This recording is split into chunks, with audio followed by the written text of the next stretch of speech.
Vamos lá para mais uma aula de América Latina no século XX, né? E agora falando sobre o populismo na América Latina. Cara, o populismo, né? Essa palavra maravilhosa que a gente escuta até hoje, né? Quando a gente escuta assim, ó, o presidente está sendo populista, né? Quando que a gente escuta isso? Sei lá, quando o presidente, por exemplo, começa a ter alguma política de reparo, alguma política de ajuda às famílias, né? Quando o presidente faz alguma política que vai diminuir o preço da gasolina, do gás, né? Quando o presidente dá dinheiro pro povo, enfim, são medidas que às vezes a gente conhece como populistas, né? Quem foram grandes populistas que talvez tu conheça e não se dê conta, né? Getúlio Vargas. O Getúlio Vargas é desse período, né? O que foi o Getúlio Vargas? Foi uma figura que queria jogar para todos os lados, né? Ele jogava junto com os cafeicultores, jogava junto com o povo, jogava junto com o exército. Então, uma pessoa que tentava ser pragmática, tentava ser amigo de todo mundo, né?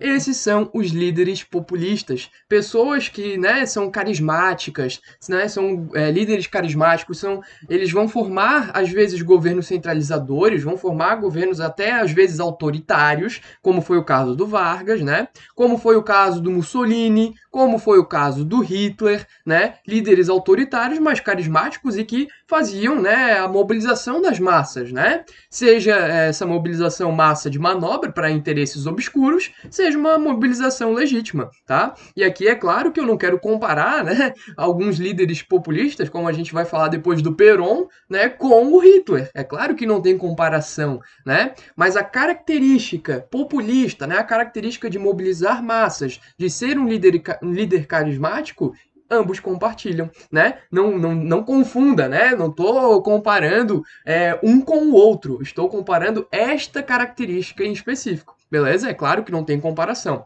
Beleza, galera?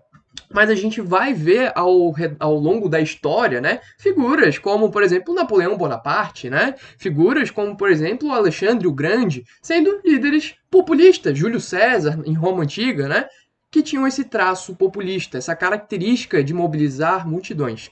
Beleza? O que vai acontecer? Quais são as principais características desse período? Já sabemos a figura, o que essa figura representa, por que ela tem essa influência, né? Por conta do seu carisma, mas quais são as características dos governos dessas figuras? Basicamente, são três principais, tá, galera?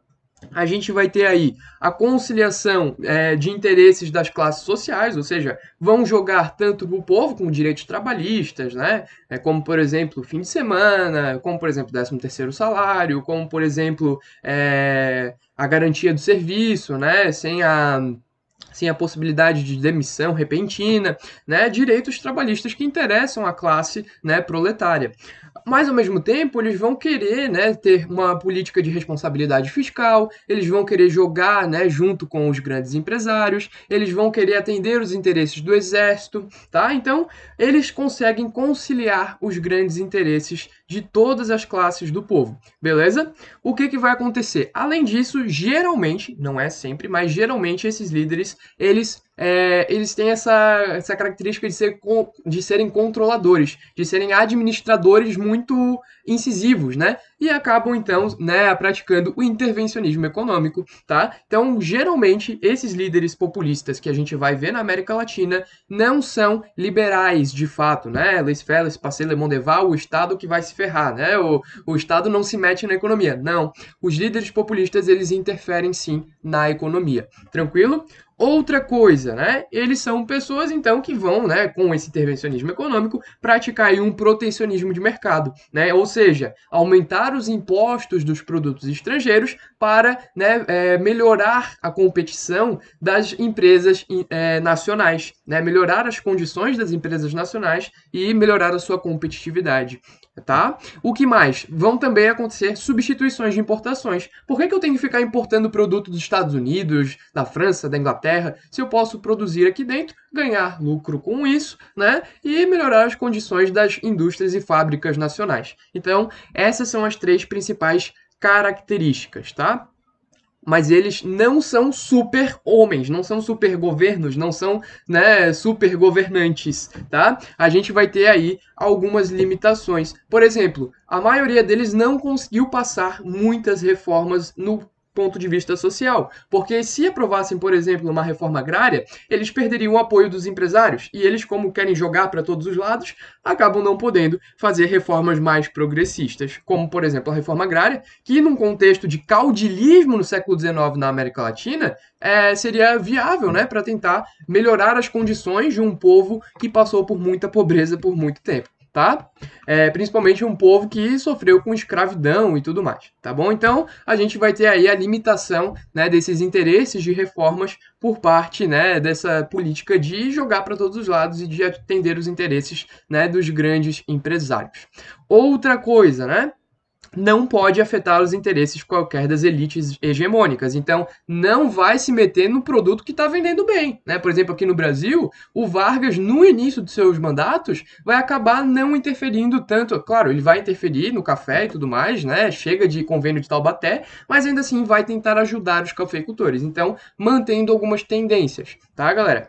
Mas, Bruno, tá? Já falasse demais das características. Me diz aí quem foram os, né, populistas da América Latina. Então, aqui eu trouxe alguns nomes, é claro que tu não precisa ficar decorando todos, né? Mas eu trouxe alguns pra gente ter uma noção. Se tu quiser mais aprofundamento, né, da política populista dessas figuras, eu recomendo que você pesquise, né? Eu acho que dá uma pesquisa interessante. Na Bolívia, nós vamos ter um carinha chamado Víctor Paz Estensoro, tá? Olha só que interessante, cara. A maioria desses vai conseguir muitos mandatos, né? O Vargas vai ter 2 períodos, 1930 e 1945, e depois ele volta, né? De 1950 a 1954, ano do seu suicídio. Aqui o Víctor Paz Estensoro, ele vai ter um primeiro período, depois a gente vai ter um governo intermediário, e ele volta em 1960 porque o povo gostava dele, ele era um líder carismático, tá? No Equador, o Velasco Ibarra, ele vai ter, cara, 5 mandatos, olha que doideira, né? Um primeiro mandato que vai durar pouco tempo, porque ele vai acabar, né, sofrendo aí com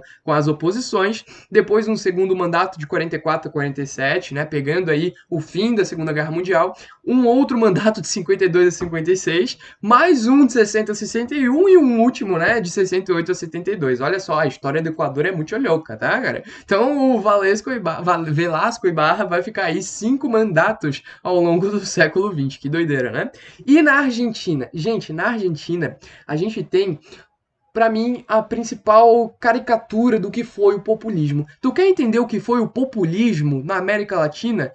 Eu acho que dá pra estudar só o populismo na Argentina, porque a gente vai ter um casal que é o Juan Domingo Perón, tá? E a Evita, né? A Eva Perón, né? A Eva Perón, que ela era uma atriz maravilhosa, uma atriz bonita, bem apessoada, uma atriz que falava bem para as câmeras, era uma atriz gentil, né? Uma atriz caridosa, né? Uma pessoa maravilhosa que o povo amava, né? O povo tinha essa visão que eu tô dizendo para vocês. O povo achava ela era maravilhosa, ela é bonita, ela fala bem, ela cuida dos pobres, né? E além de tudo, ela é a primeira dama, uma primeira dama maravilhosa, uma primeira dama que ela procura estar a par dos assuntos da política argentina. Então vejam, né, a Evita ela era a figura, né, que representava o que era a Argentina populista, tá? E o povo amava tanto a Evita que vai começar a amar o Perón também, vamos amar o Juan Domingo Perón. Claro que o Perón também, ele era um cara bem apessoado, bem vestido, né, falava bem, ele se pronunciava bem, ele fazia bons discursos, e ele acalmava, né, acalmava todas as classes sociais. Então, vejam, né, a Evita e o Perón, né, o Juan Domingo,